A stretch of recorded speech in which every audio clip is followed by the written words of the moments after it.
الحمد للہ رب العالمین والصلاة والسلام علی رسولہ الکریم وعلی آلہ وصحبہ اجمعین واشہد ان لا الہ الا اللہ واشہد ان محمدا عبدہ ورسولہ. اعوذ باللہ من الشیطان الرجیم من حمزہ ونفخہ ونفثہ. ربنا انک من تدخل النار فقد اخزیتہ وما للظالمین من انصار. ربنا إننا سمعنا مناديا ينادي للإيمان أن آمنوا بربكم فآمنا. ربنا فاغفر لنا ذنوبنا وكفر عنا سيئاتنا وتوفنا مع الأبرار.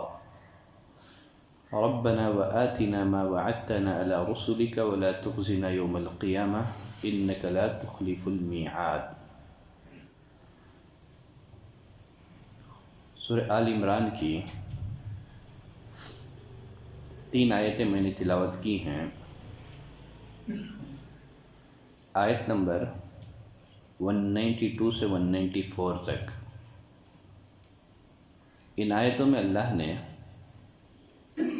عقل مندوں کی کچھ دعائیں ذکر کی ہیں. اس سے قبل والی آیت میں بھی اللہ نے عقل والوں کے کچھ اوصاف کا ذکر کیا. ان اوصاف کے ضمن میں اللہ نے ان کی ایک دعا نقل کی تھی، سبحانک فقنا عذاب النار. اے پروردگار، تیری ذات پاک ہے تو ہمیں آگ کے عذاب سے بچا لے. آگے اللہ نے فرمایا ربنا انک من تدخل النار، اے ہمارے رب، تو جسے جہنم میں ڈالے یقیناً تو نے اسے رسوا کیا. وما للظالمین من انصار، ظالموں کا کوئی مددگار نہیں. ظالم سے مراد کافر اور مشرک ہیں. جیسے ایک جگہ اللہ نے فرمایا والکافرون هم الظالمون، کافر ہی ظالم ہیں. اور فرمایا ان الشرک لظلم عظیم، یقیناً شرک بڑا ظلم ہے. فرمایا وما للظالمین من انصار، ظالموں کا کوئی مددگار نہیں، یعنی ان کی شفاعت نہیں کی جائے گی، ان کا کوئی سفارش نہیں ہوگا. اس کے برخلاف جن مسلمانوں نے کبیرہ گناہ کر کے اپنے جانوں پر ظلم کیا ان کی شفاعت کی جائے گی. جیسے سنن ترمذی کی روایت میں انس بن مالک رضی اللہ تعالیٰ عنہ راوی ہیں، نبی کریم صلی اللہ علیہ وسلم نے فرمایا شفاعتی لأہل الکبائر من امتی، میری شفاعت میری امت کے اہل کبائر کے لیے ہوگی. پھر آگے اللہ نے فرمایا ربنا اننا سمعنا منادیا ینادی للایمان ان آمنوا بربکم فآمنا. اے ہمارے رب، ہم نے سنا کہ منادی کرنے والا بآواز بلند ایمان کی طرف بلا رہا ہے کہ لوگوں اپنے رب پر ایمان لاؤ. بس ہم ایمان لائے کہ ایک منادی کرنے والا بآواز بلند ایمان کی طرف بلانے والا ہے. یہ منادی کرنے والا کون ہے؟ اس سے مراد خود نبی کریم صلی اللہ علیہ وسلم ہیں، جو لوگوں کو اللہ کی توحید کی طرف بلا رہے ہیں، اس بات کی دعوت دے رہے ہیں کہ ایمان لاؤ. نبی کریم صلی اللہ علیہ وسلم کے بعد یہ لفظ ہر اس شخص پر بولا جائے گا جو لوگوں کو اللہ کی توحید کی طرف بلائے، اسلام کی طرف بلائے. بعض مفسرین نے کہا اس سے مراد قرآن کریم ہے. ہم نے ایک پکارنے والے کی پکار کو سنا جو آواز بلند ہمیں بلا رہا تھا کہ ایمان لاؤ. فآمنا، ہم نے اس کی دعوت پر لبیک کہا، ہم ایمان لائے. ربنا فاغفر لنا ذنوبنا، اے پروردگار تو ہمارے گناہوں کو بخش دے. پہلے ایمان کا تذکرہ ہے، اس کے بعد گناہوں کی معافی کا تذکرہ ہے. معلوم ہوا کہ ایمان لائے بغیر گناہوں کی معافی ممکن نہیں ہے. آدمی اپنے کفر پر باقی رہ کر کے اللہ سے گناہوں کی بخشش اور معافی طلب کرے تو اللہ اس کے گناہوں کو معاف نہیں کرے گا. اس آیت کریمہ سے اہل علم نے ایمان کے وسیلے سے دعا کرنے پر استدلال کیا ہے۔ فآمنا، پروردگارہ ہم نے اس پکارنے والے کی پکار پر لبیک کہتے ہوئے ہم ایمان لائے، ربنا اے ہمارے رب، فاغفر لنا ذنوبنا، پس ہمارے اس ایمان کے وسیلے میں ہمارے گناہوں کو بخش دے۔ تو ایمان اور عمل صالح کا وسیلہ پکڑنا بالاتفاق جائز ہے۔ فرمایا فاغفر لنا ذنوبنا، تو ہمارے گناہوں کو معاف فرما دے، وکفر عنا سیئاتنا، اور ہماری برائیاں ہم سے دور کر دے۔ ذنوبنا کے بعد سیئاتنا لایا گیا ہے۔ بظاہر ان دونوں کا ایک ہی معنی ہے، بظاہر ان دونوں میں کوئی فرق نہیں ہے۔ تو ہمارے گناہ معاف کر دے اور ہماری برائیاں ہم سے دور کر دے۔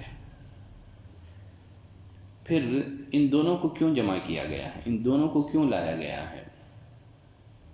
اس بارے میں مفسرین کے مختلف اقوال ہیں۔ پہلا قول تو یہ ہے کہ دوسرا جملہ وَكَفِّرْ عَنَّا سَيِّئَاتِنَا پہلے جملے کی تاکید کے لیے لایا گیا ہے، اس لیے کہ دعا میں تکرار مطلوب ہے کہ بندہ ایک ہی بات کو مختلف اسلوب سے اللہ کے سامنے پیش کرے، اللہ معاف کر دے، اللہ بخش دے۔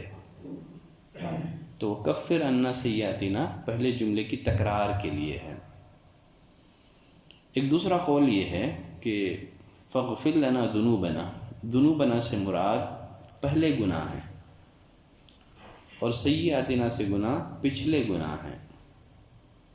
ایک تیسرا قول مفسرین نے یہ بھی لکھا ہے فاغفر لنا ذنوبنا، ذنوبنا سے مراد کبائر ہیں، اور سیئاتنا سے مراد صغائر ہیں، بڑے گناہ اور چھوٹے گناہ ہیں۔